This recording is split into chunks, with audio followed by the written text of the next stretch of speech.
Hello दोस्तों। आज आपके बीच एक और मोरल स्टोरी लेकर आए हैं। एक बहुत ही अच्छी स्टोरी। स्टोरी का नाम है अनपढ़ बहू। तो चलिए दोस्तों, आपको हम स्टोरी की तरफ ले चलते हैं। रुपेश कारगिल की वादियों में एक सिपाही के रूप में तैनात था। वह अब की बार छुट्टियों में अपनी बहन के पास गांव आया हुआ था। गांव में आकर उसे अपने बचपन के दिन याद हो गई। वह हर साल अपनी बहन के पास कुछ दिन के लिए उसके पास आ जाता था। अभी तक उसकी शादी नहीं हुई थी। एक दिन उसने गांव में एक लड़की देखी। वह लड़की उसकी बहन के पड़ोस की थी। वह लड़की इतनी सुंदर थी कि उसको देखकर उसने अपनी बहन को कहा कि तुम इस लड़की से मेरी शादी बात चलाओ, क्योंकि इस लड़की से सुंदर मुझे कोई और नहीं नजर आता। आज उसकी बहन ने उसका रिश्ता उस लड़की से करवाने के लिए अपने भाई को अपने गाँव बुलाया था। वह अपनी बहन के घर पहुँच कर अपनी बहन को बोला कि इस लड़की के माँ बाप तो तुमने मेरी शादी की बात की है। उसकी बहन बोली, हाँ, मैंने इसके घर वालों से तुम्हारी शादी की बात चलाई है। लड़की हमारी जात की नहीं है। वह बोला, मुझे जात बात से कुछ नहीं लेना। उसके पिता के पास देने के लिए इतना दहेज भी नहीं है।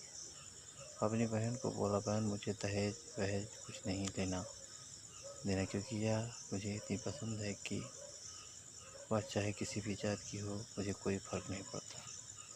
उसकी बहन बोली, मेरे भाई, उस लड़की के 5 भाई बहन है। वह एक गरीब परिवार से संबंध रखती है। एक महत्वपूर्ण बात मैं बताना ही भूल गई, यह लड़की अनपढ़ है। इसके माता पिता स्कूल नहीं भेजा। यह लड़की इतनी सुंदर है कि इसे कोई भी इसकी सुंदरता पर मोहित हो जाए। वह अपनी बहन से बोला, मेरी बहन, मुझे तो सुंदर बीवी पसंद है, तो इसके साथ इसे कैसे मिलवाना है, इसे सारे कायदे कानून में इसे सिखा दूंगा। मुझे इससे कोई फर्क नहीं पड़ता। इसके बावजूद मैं इसे शादी करने के लिए तैयार हूँ। अपने भाई की बात सुनकर उसकी बहन हैरान रह गई। वह सोचने लगी कि मेरा भाई कितना दिलेर है। उसने रुचि के माता पिता को बोला। उन्होंने इतना अच्छा लड़का देखकर कहा, हमें भला शादी से क्यों इनकार होगा, हमें रिश्ता मंजूर है। एक साल पर हमें रिश्ता मंजूर है। हमारे पास अपनी लड़की देने के लिए दहेज नहीं है। उसने अपनी मम्मी पापा को कहा, कल शादी के लिए अच्छा मुहूर्त है, आप हम दोनों की कल ही शादी करवा दो। अभी मुझे भी छुट्टी है, परंतु ना जाने मुझे कब युद्ध क्षेत्र से बुलावा आ जाए। इसीलिए मैं चाहता हूँ कि अपनी शादी के पश्चात अपने बूढ़े बाप की इच्छा को अवश्य पूरा कर दूँ। लड़की वाले मान गए। उन्होंने दूसरे ही दिन रुपेश और उसकी शादी कर दी। उसने अपनी बहन को गले लगाया और कहा, अगले साल मैं फिर आपके पास आऊँगा। यह कहकर उसने अपनी बहन से विदा मांगी।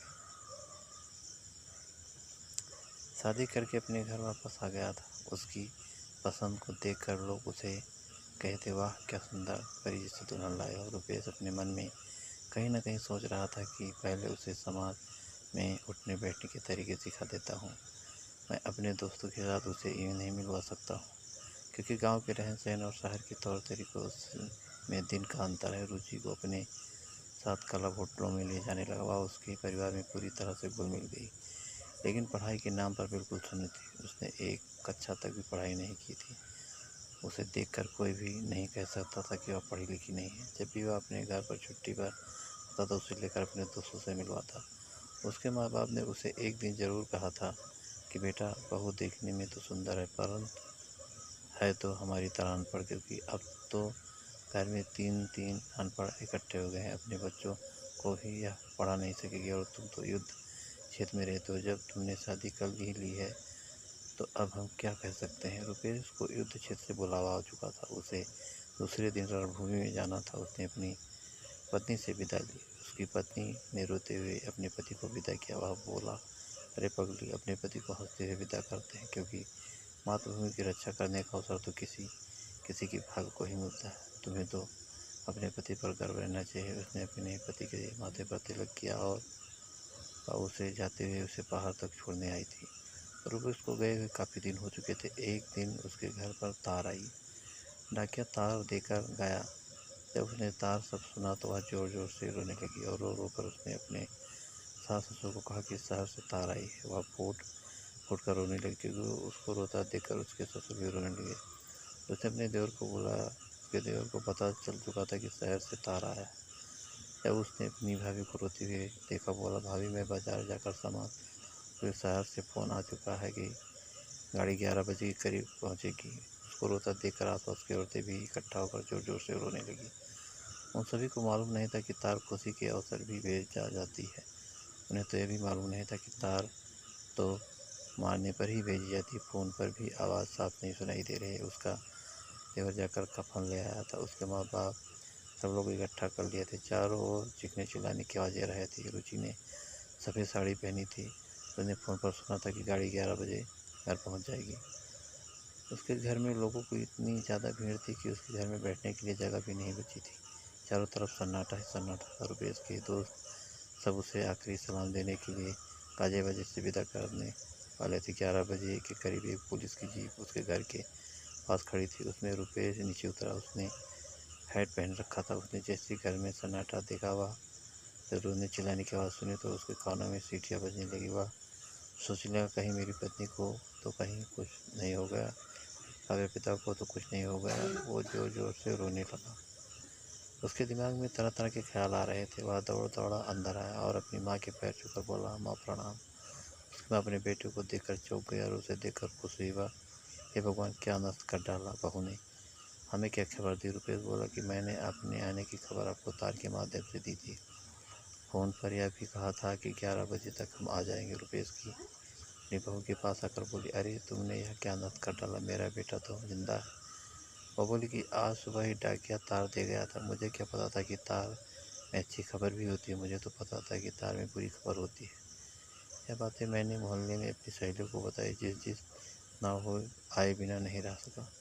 और फिर उसको कहीं ना कहीं अपनी गलती का एहसास हुआ कि मैंने अपने लिए सुंदर बहू का चुनाव तो कर दिया, मगर उसे तौर तरीके सिखाने के बजाय उसे शिक्षा दिलवाती होती तो आज उसकी जगह सही नहीं होती। वह सारी जनता को संबोधित करते हुए बोला, मैं आज आपको एक सच्चाई से अवगत कराना चाहता हूँ। मैंने अपनी पसंद की लड़की से शादी की। उसकी सुंदरता पर मोहित हो गया और मैंने सोचा कि वह भी मुझे मेरे तौर तरीके सीख कर मुझे खुश कर देगी। उसने अपनी तरफ से तो कोशिश की और सफल हो गई, पर कहीं ना कहीं मैं यह भूल गया कि सब तौर तरीकों से भी सबसे महत्वपूर्ण है मनुष्य की शिक्षा।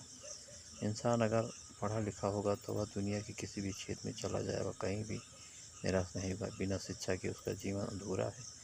इसीलिए शिक्षा, चाहे वह नौजवान हो या बड़ा, हर व्यक्ति को शिक्षा अवश्य प्राप्त करनी चाहिए। इस बात के लिए मैं रुचि को दोषी नहीं ठहरा सकता, क्योंकि मैंने उसे कभी शिक्षा प्राप्त करने की जोर नहीं लगाया।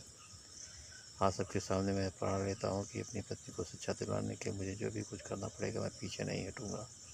उसने रुचि का हाथ पकड़ते अपने दोस्तों से मिला और कहा कि ये मेरी पत्नी बिल्कुल अनपढ़ है। इसके पिता ने इसे कभी स्कूल नहीं भेजा, परंतु आज मैं इसे अनपढ़ लिखकर इतना काबिल बनाऊंगा। मैं चाहे जीवित रहूं या न रहूं, वह अपने बच्चों को तो अच्छी शिक्षा दिलवा सकती है।